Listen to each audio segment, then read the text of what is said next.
Bonjour à tous et bienvenue pour mon tout premier podcast sur Argile. J'espère que vous allez bien et que vous allez passer un agréable moment en ma compagnie.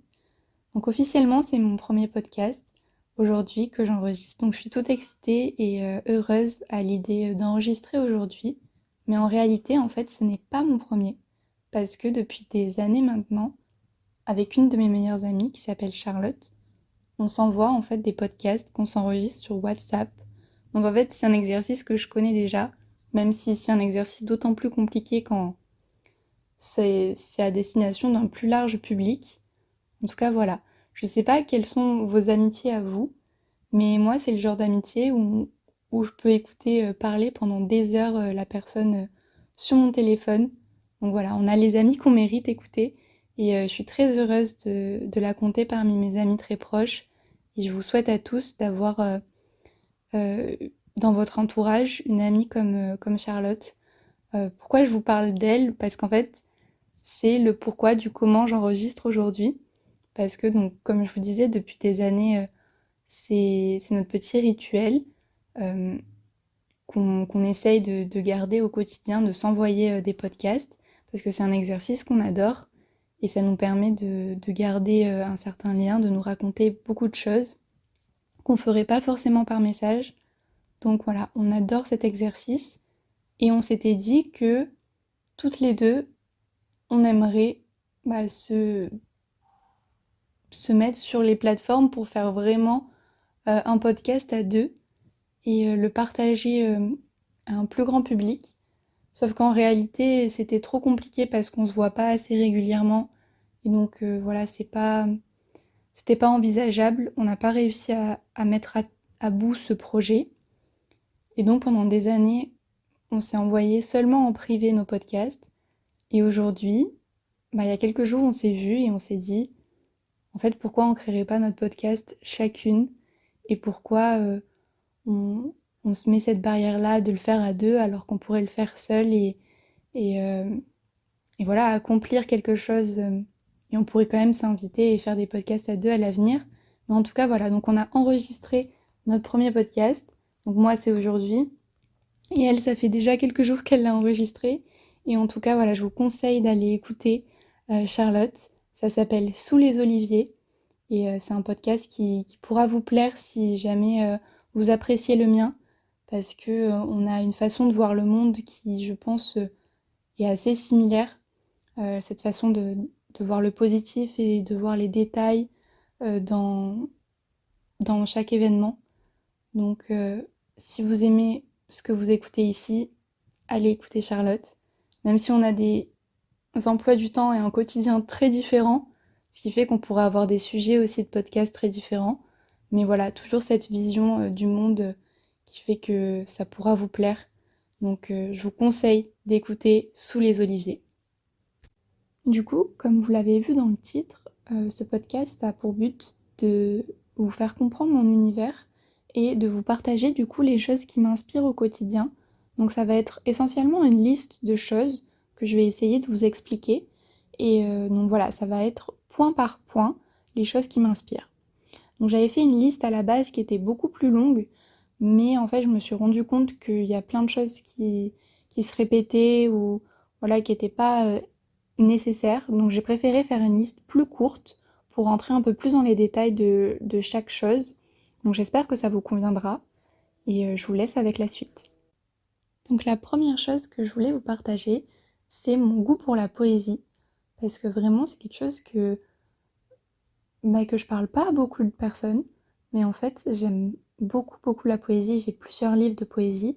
Mais en fait, ce qui m'a fait vraiment aimer ça, c'est au lycée, quand j'ai découvert Baudelaire. Et donc, je voulais vous partager surtout en particulier l'écriture et la plume de Baudelaire que je trouve juste magnifique. Donc, de manière générale, j'adore la poésie, mais en particulier, du coup, Baudelaire. Donc, j'aime sa façon de voir le monde et d'aborder le monde de manière complètement individuelle et de s'attarder sur les détails justement. Il arrive à retranscrire ce qu'il voit et l'essence des personnes et des choses de manière incroyablement juste Et c'est un exercice qui me semble complètement, hyper difficile en fait à faire en réalité, d'arriver à retranscrire l'essence en un texte si court. Je trouve ça hyper inspirant justement. En fait, les poètes, c'est des faiseurs de beau. Ils arrivent à partir de sujets pas forcément simples à faire un texte magnifique. Et c'est ça que je trouve formidable, c'est d'arriver à trouver du beau dans ce qui, à la base, peut nous faire souffrir ou, ou simplement voilà, un sujet qui n'est pas forcément abordé. Je pense que Baudelaire, il arrive à trouver des sujets, surtout à son époque, qui n'étaient pas du tout euh, pris comme muse. C'est vrai qu'en fait, il écrivait sur des gens. Donc je ne sais pas si vous avez étudié Baudelaire, mais lui, il prenait des gens qui étaient dans la pauvreté ou voilà, il voulait prendre des sujets d'écriture qui ne sont pas considérés comme beaux à l'origine. Et lui, il trouvait le beau dans l'horrible. Et c'est ça que je trouve vraiment inspirant parce que c'est pas donné à tous les poètes. C'est facile d'écrire sur une fleur, c'est facile d'écrire sur un beau paysage, mais d'écrire sur quelque chose qui est censé être considéré comme horrible, bon c'est horrible, vous me comprenez, hein, c'est pas donné à tout le monde. Donc si je devais vous conseiller des poèmes de Baudelaire, le premier qui me vient en tête c'est Le Soleil, parce que c'est sa façon de transcrire le rôle du poète, son rôle à lui, à travers le soleil. Et c'est une façon incroyablement juste de décrire ce qu'il considère important, de, de transcrire l'horrible en beau, comme je vous l'ai expliqué. Et justement, c'est à travers ce poème qu'on se rend compte à quel point il a une imagination et une façon bien à lui de trouver l'inspiration et de créer. Et c'est juste voilà, un bon poème, je pense, pour commencer à découvrir sa façon de voir la poésie. Ensuite, comme deuxième poème, je vous conseillerais Les Petites Vieilles, qui pour le coup est un poème qui est plus centré sur lui, mais c'est là qu'on voit vraiment sa vision du monde et comme je vous ai expliqué, sa façon de retranscrire les sens. Donc il prend comme objet d'écriture une petite vieille dans Paris et il arrive de manière incroyablement juste à nous faire voir cette petite vieille dans son environnement. Et en fait, il décrit des détails qui pourraient être insignifiants pour la plupart des gens, qui ne le remarqueraient même pas. Et lui, il arrive à prendre ces détails, et c'est ces détails-là qui font qu'en fait, on a un véritable portrait devant nous de cette dame-là. Et c'est incroyable comment il arrive à faire ça. Je suis désolée, j'utilise beaucoup de superlatifs, mais vraiment, je pourrais parler pendant des heures de de ce poète, vraiment.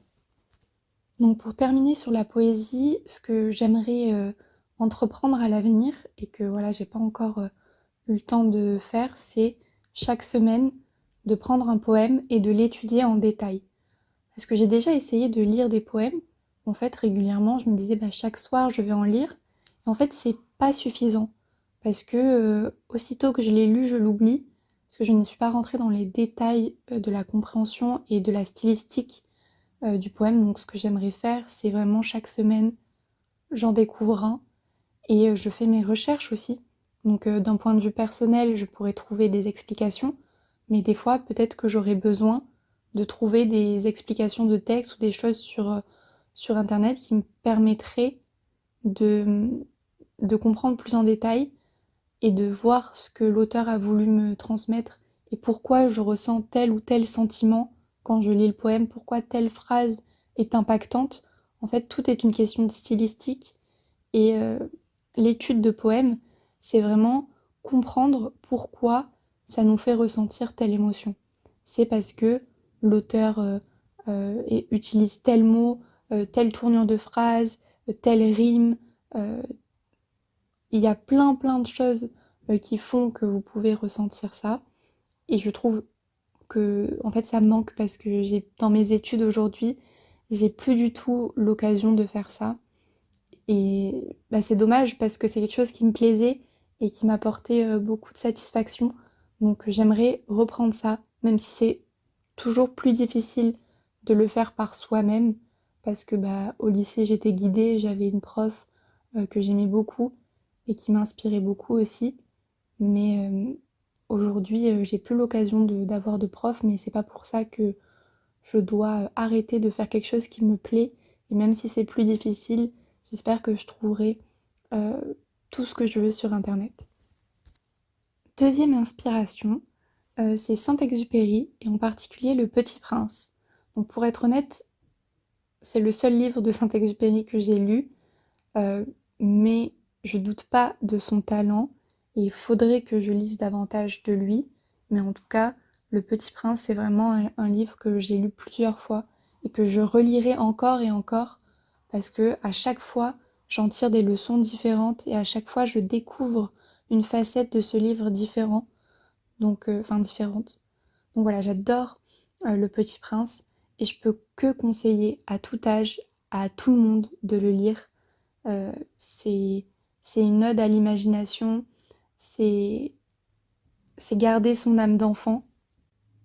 En fait, il y a des illustrations tout le long du livre et il est très court avec très peu de texte du coup, donc il est très accessible à lire. Vous pouvez tout à fait le lire d'une traite, même pour une personne qui n'est pas trop lectrice. Donc je vous conseille vraiment d'aller découvrir si vous ne connaissez pas encore. C'est En fait, c'est vraiment garder l'imagination et la créativité qu'on peut avoir quand on est enfant. Et en fait, ça c'est quelque chose qui me parle particulièrement parce que je suis très inspirée de tous ces artistes et de tous ces dessinateurs qui arrivent à retranscrire ce qu'ils voient de manière simple. Ils s'affranchissent de toutes les règles de l'art pour créer simplement pour le plaisir et parce qu'ils ont envie de créer. C'est souvent aller à l'essentiel. Et je trouve que c'est vraiment un travail très difficile d'aller à l'essentiel. Parce que savoir créer, savoir dessiner de manière réaliste, c'est un travail, mais ça peut justement se travailler. Mais arriver à prendre un élément et à faire un choix sur ce qu'on a envie de dessiner, là c'est un travail d'artiste. Et c'est plus un travail de représentation, c'est plus simplement créer de manière automatique. C'est vraiment donner de son âme dans ce qu'on crée. Donc voilà, ça me parle particulièrement. Et je voulais vous partager Le Petit Prince parce que c'est le genre d'œuvre qui peut vous faire voir le monde différemment. Et j'adore ces œuvres-là. Et d'autant plus que Le Petit Prince, c'est un livre qui peut vous inspirer de manière complètement différente à tout âge. Donc je vous conseille de lire, mais surtout de relire Le Petit Prince. Que ça soit vraiment un livre qui vous accompagne.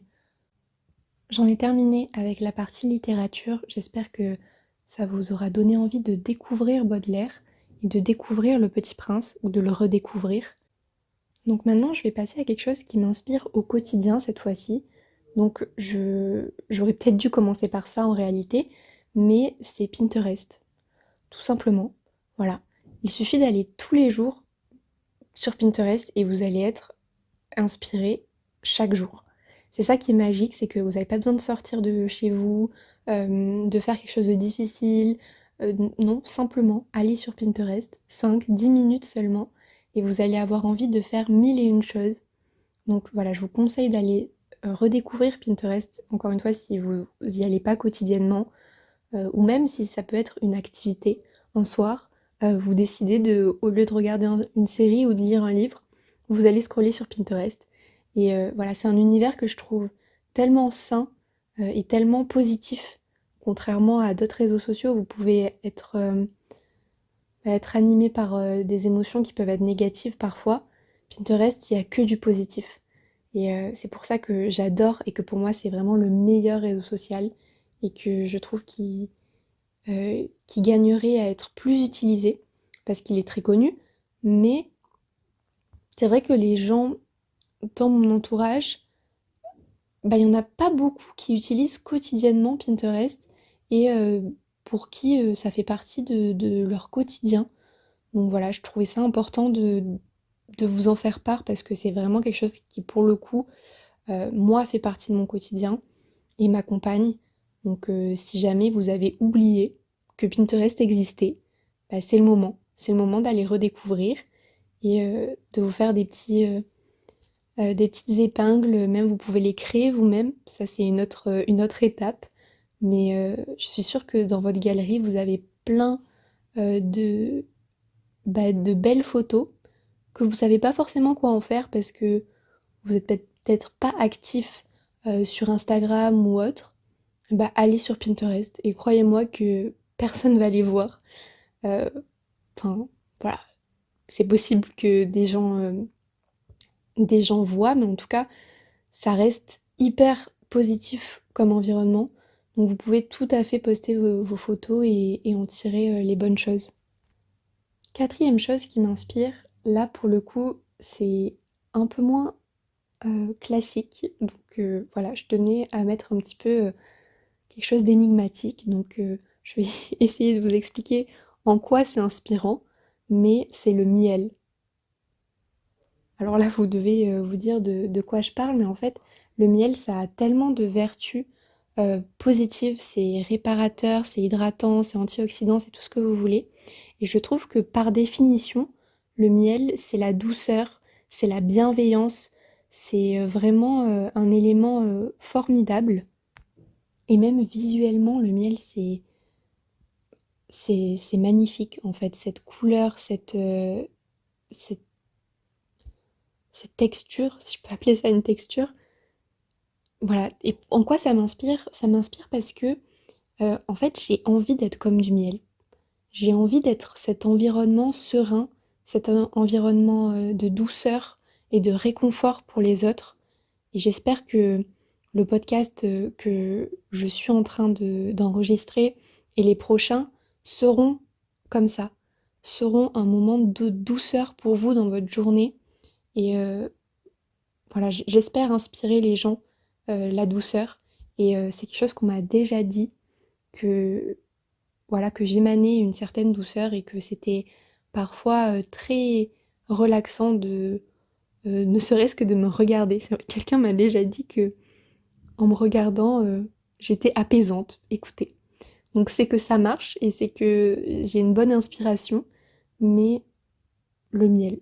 Voilà, j'ai envie d'être du miel. Donc j'espère que ça vous aura parlé et que voilà, c'est plus original, disons.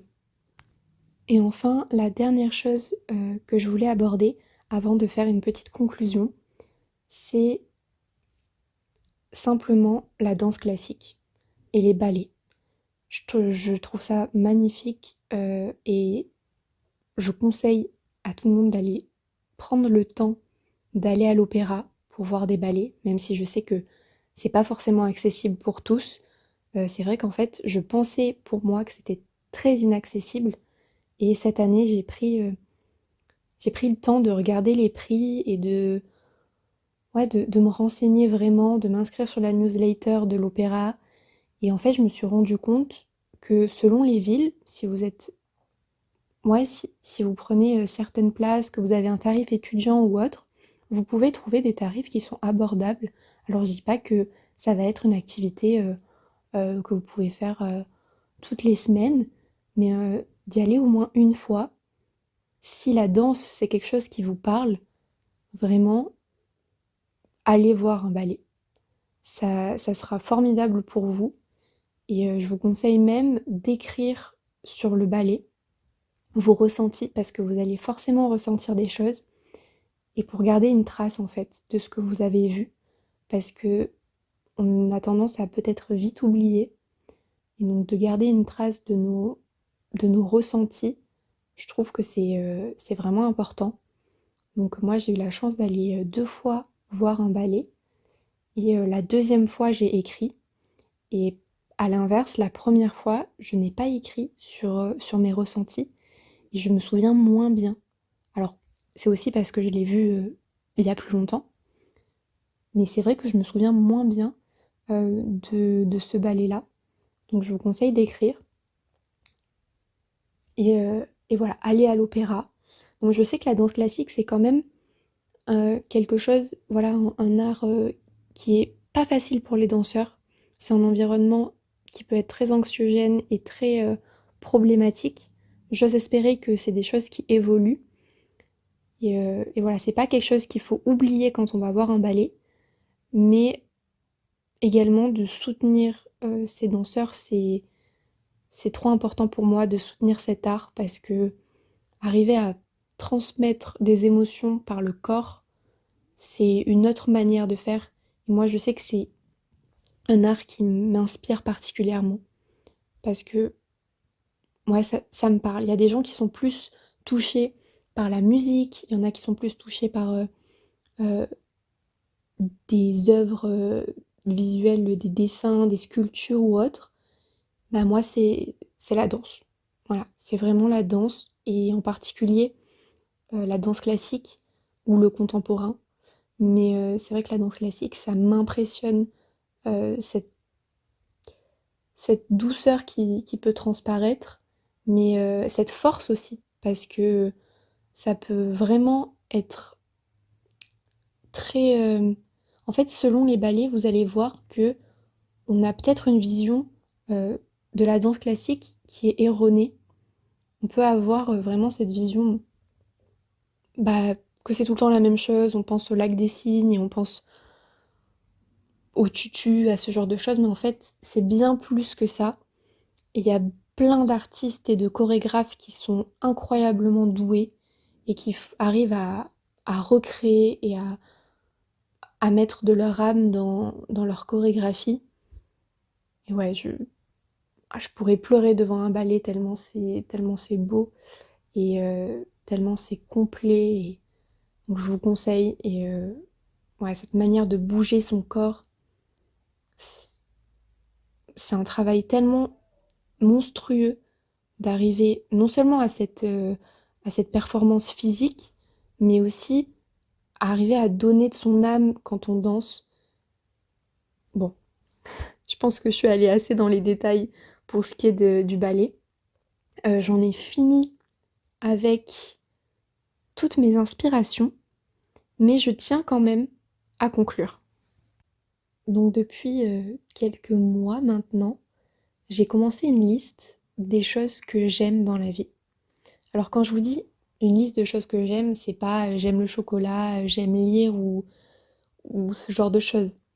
C'est vraiment des petits détails. C'est s'attarder sur les petits détails. Donc par exemple, moi j'ai marqué que j'aimais la chaleur du soleil au printemps, que j'aimais telle odeur dans telle situation. Donc moi j'ai noté que j'aimais l'odeur de l'essence quand je passe à côté d'un garage.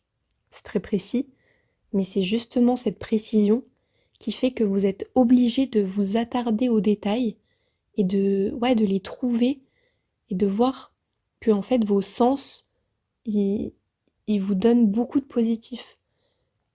Et donc à l'avenir, quand vous allez être confronté à cette situation, quand vous allez sentir le soleil au printemps, quand vous allez passer à côté d'un garage, vu que vous avez conscientisé que c'est quelque chose qui vous fait du bien, eh ben vous allez encore plus en profiter. Et donc commencer une liste de choses que vous aimez, ça va vous obliger à regarder en détail le monde et ça vous apportera du positif. Donc moi je considère qu'à partir du moment où quelque chose dans votre journée va vous faire sourire, donc voilà, le soleil bah, au printemps, ça peut vous faire tellement bien que vous allez en sourire. Ça peut être simplement bah, un chiot qui retrouve son maître et qui est très heureux et vous assistez à cette scène. ça peut être un enfant dans le bus qui vous sourit, ça peut être simplement une feuille qui s'envole et vous trouvez ça poétique. En fait, ça peut être mille et une choses. Et toutes ces choses-là, si elles vous ont fait sourire, c'est qu'elles méritent d'être retenues. Et donc si vous pouvez, chaque soir, en plus de cette liste, vous écrivez toutes les choses qui vous ont fait sourire dans la journée. Les détails, les choses insignifiantes à première vue, mais qui en réalité vous ont fait du bien.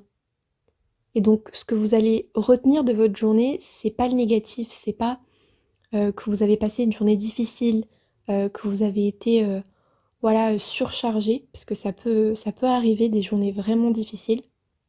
Mais si vous vous êtes attardé aux détails, eh bien vous allez forcément le soir vous souvenir de choses positives. Donc en fait, j'aime penser qu'on peut passer la même journée, mais la vivre complètement différemment. On peut passer une journée difficile où je pense à un papillon. Allez savoir pourquoi, mais vous êtes fatigué, vous êtes en automatique, en direction de votre travail ou autre, et il y a un papillon qui passe, vous ne le regardez même pas, vous ne l'avez pas vu. Alors que de cette même journée, dans un état d'esprit différent, vous regardez le papillon. Et vous regardez en détail même le papillon. Et le soir, en rentrant, si ça vous a fait sourire, vous allez repenser à ce papillon. Et donc une même journée peut sonner complètement différemment en fonction de l'état d'esprit dans lequel vous êtes. Je dis pas que c'est facile d'être dans cet état d'esprit-là, et c'est pas une pression qu'il faut se mettre à être tous les jours positif de cette façon, mais à faire l'effort vraiment de regarder en détail parce que votre journée est truffée de moments comme ça, de petits détails qui vont vous faire sourire. Et moi, je suis persuadée qu'une journée, en fait, qu'il vaut mieux une journée avec des dizaines de sourires, de tout petits sourires, qu'une journée avec un seul rire. Donc je vous conseille de regarder dans les détails, encore une fois, je me répète, mais je pense que c'est vraiment le message que je veux faire passer dans ce podcast, c'est de s'attarder aux choses. Parce que moi, c'est elles qui me font vibrer au quotidien, c'est elles qui m'animent en fait, c'est les détails. Donc j'espère que ça vous poussera à l'avenir. Peut-être que vous écoutez ce podcast en marchant, regardez autour de vous. Regardez s'il n'y a pas quelque chose qui vous inspire et qui vous fait sourire. Et si vous écoutez ce podcast chez vous ou dans un environnement qui n'est pas propice à ce genre de choses, pensez-y demain, pensez-y après-demain, pensez-y vraiment régulièrement à regarder en détail le monde et les gens qui vous entourent. Voilà, j'espère que vous aurez été inspirés et que vous aurez compris mon univers. En tout cas, j'espère vous retrouver bientôt pour un prochain podcast et je vous fais des gros bisous. Bonne journée, bonne nuit selon quand vous écoutez et à la prochaine.